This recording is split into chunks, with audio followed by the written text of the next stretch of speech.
Hi, బెండకాయ టమాటా పులుసు అండి. చూడండి, ఉల్లిపాయలు వేపాను, పచ్చిమిర్చి టమోటాలు అండి. పచ్చిమిర్చి వేసాను, టమోటాలు వేస్తున్నానండి. టమోటాలు బాగా మగ్గాలండి, బాగా మగ్గితేనే బాగుంటాయి. చూడండి, బాగా మగ్గిపోయి చూడండి కలుపుతున్నాను. బెండకాయలు వేసేస్తున్నానండి. పసుపు, కారం,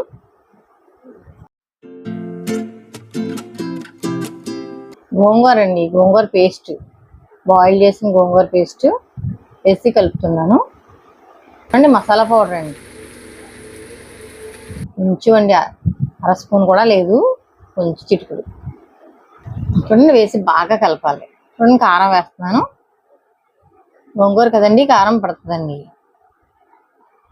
ఇలా గోంగూర వేసుకుని బెండకాయ పులుసు చేసుకోండి, సూపర్గా ఉంటుందండి, చాలా టేస్ట్గా ఉంటుంది. చూడండి, వాటర్ పోసి బాగా కలిపి మూత పెట్టానండి.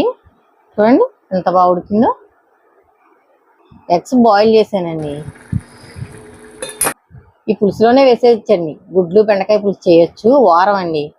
నేను తినను, అందుకోసం విడిగా బాయిల్ చేస్తాను మా పిల్లలకి, మా వారికి.